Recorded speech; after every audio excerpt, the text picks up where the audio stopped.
আসসালামু আলাইকুম, welcome to my channel. এখন বাজে হলো বিকাল 5:30। আমি ছাদে চলে এসেছি ছাদের ভিউটা জাস্ট আপনাদের দেখানোর জন্য। আমার কিছু নিউ সাবস্ক্রাইবার আমাকে কমেন্ট করেছে যে আপু আপনার বাসাটা ঘুরে দেখান। আমি নেক্সট ভিডিওতে অবশ্যই আমার বাসাটা ঘুরে দেখাবো। তো তার আগে আমি এই তো ছাদে চলে এসেছি। আমার ছাদে দাঁড়ালে পুরো শহরের ভিউটা দেখা যায়। আজকে আমি মাগরিবের নামাজ কমপ্লিট করে আপনাদের সাথে দুইটা রেসিপি শেয়ার করব, নিউ দুইটা রেসিপি। একটা হচ্ছে বসনিয়া পরোটা ও আরেকটা হচ্ছে শিক কাবাব। আমি আজকে কয়লা বা শিক ছাড়াই আপনাদের কাবাব তৈরি করে দেখাবো ফ্রাইং প্যানে, সেটাও অনেক টেস্টি হয়। তো চলুন, এই যে আমি একটি হচ্ছে বলে 1 কাপ গরম পানি নিয়ে নিয়েছি, তার সাথে দিয়ে দিলাম হচ্ছে 2 চামচ গুঁড়া দুধ আর দিয়ে দিলাম 1 চামচ ইস্ট। এটাকে ভালোভাবে মিক্সড করতে হবে। এই বসনিয়া পরোটার জন্য এই মিক্সিংটা খুবই জরুরি। জাস্ট ভালোভাবে আলতো হাতে আমি মিক্সিংটা দিয়ে খুব ভালো করে মিক্সিং করে নিচ্ছি, যাতে এর মধ্যে কোনো গুঁড়ো ভাব না থাকে, কোনো তলানি না থাকে। এটা যত সুন্দর মিক্স হবে আমার পরোটাটাও তত সুন্দর হবে। এটা আমি 15 মিনিটের জন্য ঢাকা দিয়ে রেখে দিব। এই তো চলে আসলাম 15 মিনিট পর। এবার আমি এখানে অ্যাড করব 2 কাপ ময়দা। আপনারা যে যেরকম মেজারিং মাপের পরোটা খাবেন সেরকম মাপেই পরোটাটা তৈরি করবেন। তো আমি 2 কাপ ময়দা দিয়ে দিচ্ছি। ময়দা দিয়ে ময়দাটাকে খুব ভালোভাবে মিক্সড করব। সাইডে রাস্তা দিয়ে মাইকিং যাচ্ছে, এটাকে প্লিজ স্কিপ করবেন, একটু শোনা যেতে পারে। তো আমি ভালোভাবে এইটাকে মিক্সড করে নিলাম, জাস্ট সুন্দর করে ডোটা বানিয়ে নিলাম। এবার দিয়ে দিলাম লবণ। লবণটা আমি আগে দিইনি, তার কারণ হচ্ছে লবণটা যদি ইস্টের পরে দিয়ে দেওয়া যায় ইস্টটা অ্যাক্টিভ হইতে অনেকখানি টাইম লাগে, তার জন্য আমি লবণটা পরে ইউজ করলাম। এটার একটা ট্রিক্স আছে। এই ময়দাটা সুন্দরভাবে ডোটা মাখানোর পরে আমি এটা রেখে দিব, জাস্ট আধা ঘন্টার জন্য এটাকে রেখে দিতে হবে। তার আগে আমি সাদা তেল দিয়ে এটাকে ভালোভাবে মিক্সড করে নিব। আরও ভালোভাবে নেড়ে ডোটাকে সুন্দরভাবে রেখে আধা ঘন্টার জন্য ওয়েটিংয়ে রাখবো। তারপরে আমি হচ্ছে এদিকে চিকেনটাকে প্রিপারেশন করে নিব। চিকেনটার পানি আমি ঝরিয়ে নিয়েছি। এবার আমি চিকেনে একে একে দিয়ে দিব হচ্ছে গুঁড়ো দুধ। এখানে আপনারা টক দই ব্যবহার করতে পারেন, আমি গুঁড়ো দুধ দিলাম। এরপরে আমি দিব হচ্ছে লেবুর রস। এখানে আমি 2 ফালি লেবুর রস অ্যাড করব। তারপরে আমি হচ্ছে দিয়ে নিব লেবুর রসটা আপনারা 2 ফালি কিংবা 1 চামচ যতটুকু পারবেন আপনারা দিবেন। তো সেই মাপে আমি হচ্ছে 2 ফালি লেবুর রস দিয়ে নিয়েছি। এখানে আমি আরেকটু নিয়ে নিলাম হচ্ছে লবণ। এটাকে ভালোভাবে আলতো হাতে মিক্সড করতে হবে,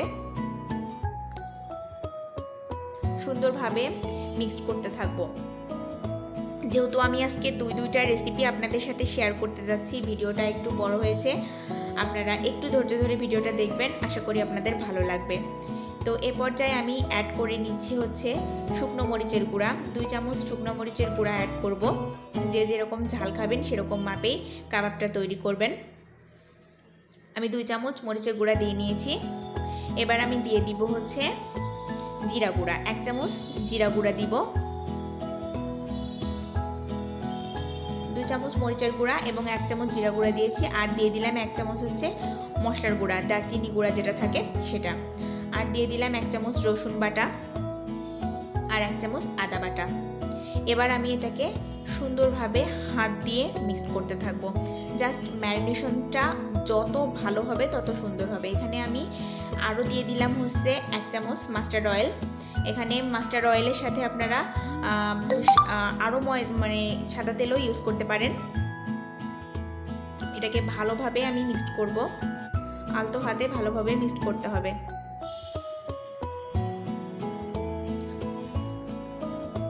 ম্যারিনেশনটা আগে বলেছি আমি, ম্যারিনেশনটা যত সুন্দর হবে কাবাবের টেস্ট ফ্লেভার ততই ভালো হবে।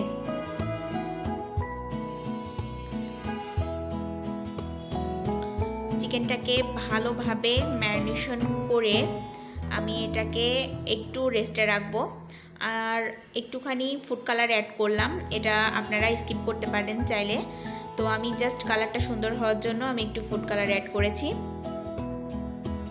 এটা পুরোটাই অপশনাল, আপনারা যদি না চান তো না দিতে পারেন। আর একটু ভালোভাবে মিক্সড করে নিব। যাতে মশলাগুলো মাংসর মধ্যে সুন্দরভাবে ঢুকে যায়। এবার আমি এটাকে রেস্টে রেখে ওইদিকে হচ্ছে আমার পরোটাটা তৈরি করে নিব। এই তো ময়দাটা খুব সুন্দর হয়ে গেছে। এবার আমি ময়দা থেকে লেচি কেটে নিব।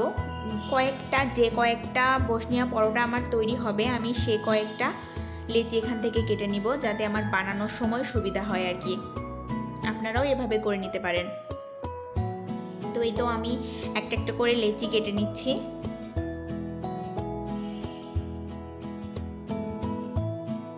একটা একটা করে লেচি কেটে আমি সুন্দরভাবে পরোটাগুলো তৈরি করে নিব।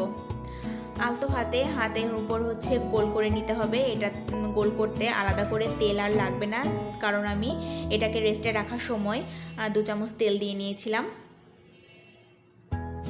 সুন্দরভাবে এবার পরোটাটা তৈরি করব।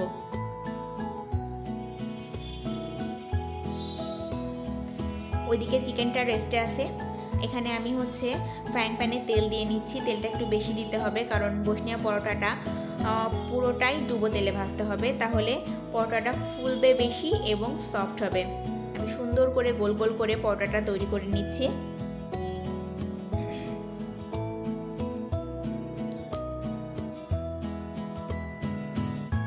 জাস্ট আলতো হাতেই আমি পরোটাটা তৈরি করে নিলাম। এই তো এবার আমি তেলের মধ্যে এক এক করে ছেড়ে দিব। এই তো সুন্দরভাবে পরোটাটা তেলের মধ্যে দেওয়ার সাথে সাথেই এর রেসপন্সটা আপনারা দেখতে পাচ্ছেন, অনেক সুন্দরভাবে ফুলবে এবং সফট তো হবেই। আমি উল্টিয়ে পাল্টিয়ে পরোটাকে ভেজে নিব। এই তো খুন্তি দিয়ে চাপলেই পরোটাটা সুন্দরভাবে ফুলে উঠবে। জাস্ট মিক্সিংয়ের ওপরই এটা নির্ভর করে কতটুকু টাইম আমি রেস্টে রাখবো। সব কিছু মিলিয়ে পরোটাটা সুন্দর হবে। ফার্স্টবারই আপনারা ট্রাই করবেন, রেসিপিটা ফলো করে অবশ্যই সফলতা পাবেন। আমার মনে হয় নতুন রাঁধুনিদের জন্য এই ট্রিক্সগুলো ফলো করা অত্যন্ত জরুরি। এবার আমি সুন্দরভাবে পরোটাকে উল্টিয়ে পাল্টিয়ে জাস্ট ভেজে নিব। এই তো এরকম কালার আসলেই আমি পরোটাটা নামিয়ে নিব। হয়ে গেছে আমার একটা পরোটা ভাজা। এভাবেই এক এক করে বাকি পরোটাগুলো ভেজে নিব। আমি তেলটা সুন্দরভাবে ঝরিয়ে পরোটাটা তুলে নিয়েছি। একটা টিস্যু পেপার নিয়ে নিয়েছি প্লেটে, যাতে তেলটা সোপ করতে সুবিধা হয়। আরেকটা দিয়ে নিব। জাস্ট ডুবো তেলে ভাজলেই পরোটাটা সুন্দর ফুলবে এবং ফ্লপি হবে। দেখতে পাচ্ছেন এটাও ফুলছে, এটার রেসপন্সও অনেক ভালো। আমার খুব ভালো লাগছে। আসলে নিজের বানানো রেসিপি যখন ভালো হয়, পরিবারের সবাই খেয়ে সেটাকে পছন্দ করে, সত্যিই মন থেকে অনেক ভালো লাগে। আর আমি আপনাদের সাথে শেয়ার করতে পারছি, এটাও আমার কাছে অনেক ভালো লাগছে। আর আপনাদেরও নিশ্চয়ই অনেক ভালো লাগবে এটা তৈরি করে খাওয়ার পর। তো এই তো সুন্দরভাবে ফুলে গেছে। আমি জাস্ট এটাকে উল্টে পাল্টিয়েও নামিয়ে নিব। একইভাবে বাদবাকি সব পরোটাগুলো আমি তৈরি করে নিব।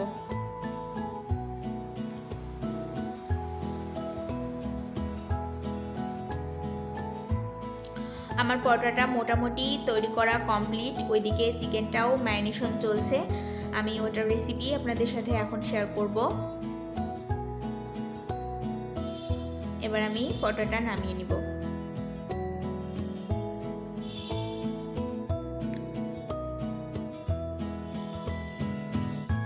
জাস্ট পরোটাগুলো যখন ফুলছে দেখে অনেক ভালো লাগছে।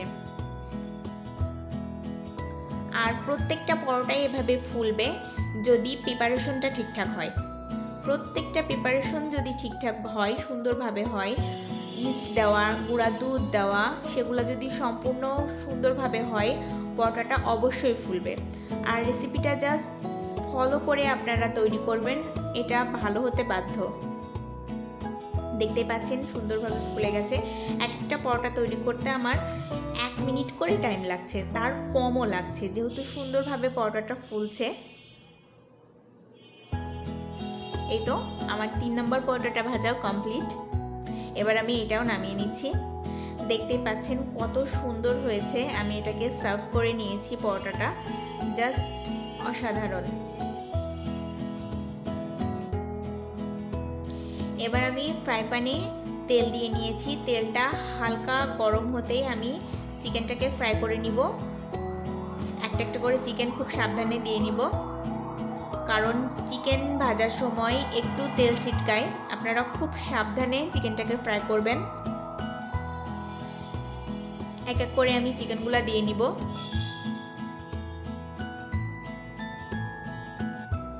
হালকা আঁচে চিকেনটাকে ভাজতে হবে, খুবই হালকা আঁচে চিকেনটাকে ভাজতে হবে, যাতে সুন্দর করে চিকেনটা সিদ্ধ হয়। বেশি তাপ দিয়ে নিলে এপিট ওপিট পুড়ে যাবে, কিন্তু মধ্যে সিদ্ধ হবে না। জাস্ট হালকা তাপ দিয়েই চিকেনটাকে ভাজতে হবে।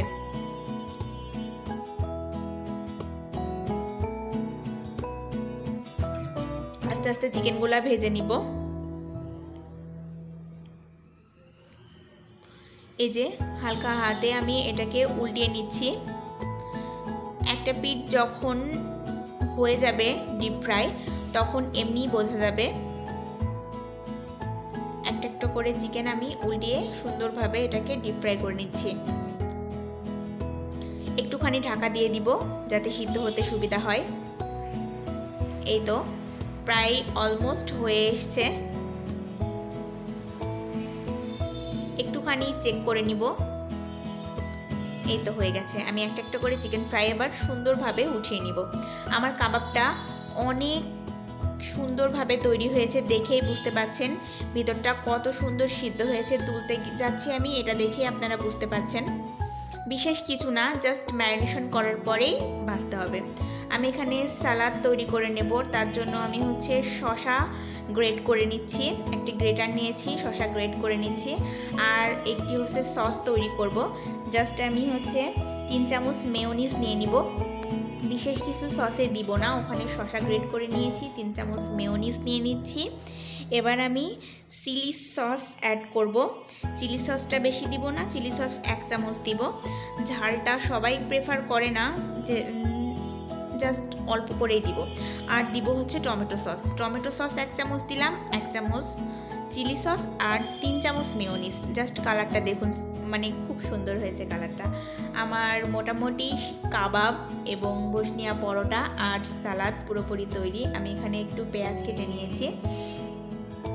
বাস আমার পুরোপুরি কমপ্লিট। এবার আমি একটা সার্ভিং প্লেটে সার্ভ করে নিচ্ছি। একটা চিকেন ফ্রাই নিলাম আর একটা বসনিয়া পরোটা নিলাম, আর একটু সালাদ নিব আর একটু সস নিব।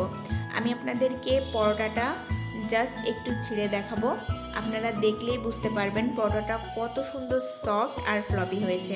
এই যে দেখতে পাচ্ছেন পার্ট মতো হয়ে গেছে। আমি আপনাদের ছিঁড়ে দেখাচ্ছি, এটা দেখলেই বুঝতে পারবেন এটা কত সুন্দর নরম হয়েছে আর খেতেও দারুণ হয়েছে।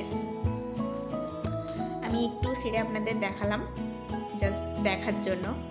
তো ভিডিওটা ভালো লাগলে অবশ্যই সাবস্ক্রাইব করবেন, আমার পাশে থাকবেন, কমেন্ট করবেন, শেয়ার করবেন, একটা লাইক দিবেন। আর এতক্ষণ আমার সাথে থাকার জন্য অনেক অনেক ধন্যবাদ। নেক্সট ভিডিওতে দেখা হবে। আল্লাহ হাফেজ।